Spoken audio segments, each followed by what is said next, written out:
I love this video because it shows us exactly what I see often in the clinic. This is how most of us are moving. The upper part of the neck hardly moves at all. That CV region is a segmental control deficit.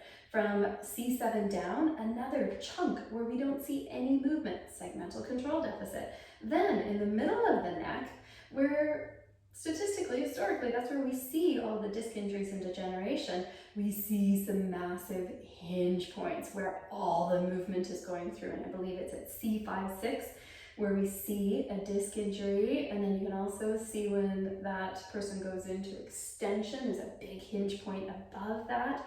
You're going to wear away your joints. We need all of the links in the chain moving.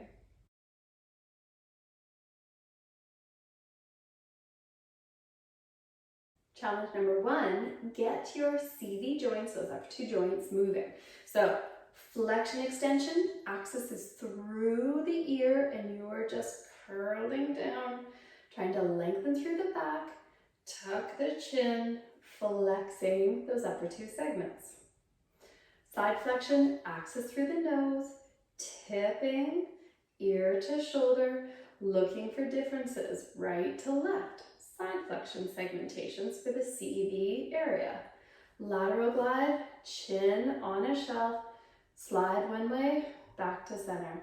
Slide the other way, back to center. If you're having trouble, secure your chest and play with this again. Look for asymmetries right to left and try to bridge that gap. Number 2 is to get this chunk moving. Great place to start is in this Sphinx position. So this way you can let your spine hang off of your shoulder blades.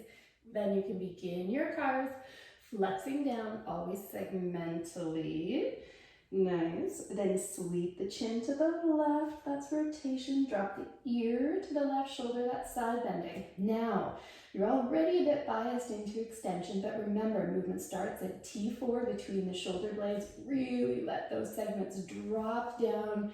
I don't want creases or hinges in your neck in the middle of it. I want this bottom area moving. So nice and tall as you come up into extension, up and over. Right ear to right shoulder, rotate, and then take it away. But this gives you a bias, an assist, a little bit of help to find that extension in that really sticky spot.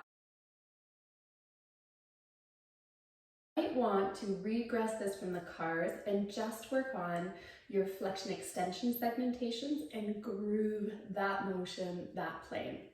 So you can curl down maximum flexion and then begin your extension by pulling your sternum to the floor, and then each level, G4, 3, 2, 1, pulling towards the floor, and then C7, C6, 5, 4, 3, 2, 1, into extension. Repeat that a few times, just really trying to get that movement. When you are doing rotation of your neck, I want you to think about the movement initiating from all the way down in T4, which is right between your shoulder blades.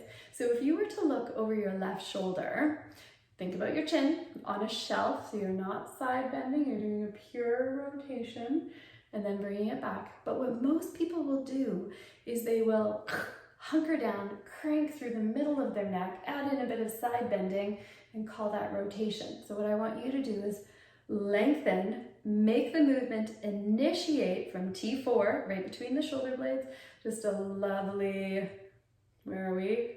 Rotation coming through all the way, starting at T4. Keep that chin on a shelf, not adding side flexion, and then come back. Initiating from T4, stay tall, rotation, making each link in the chain move.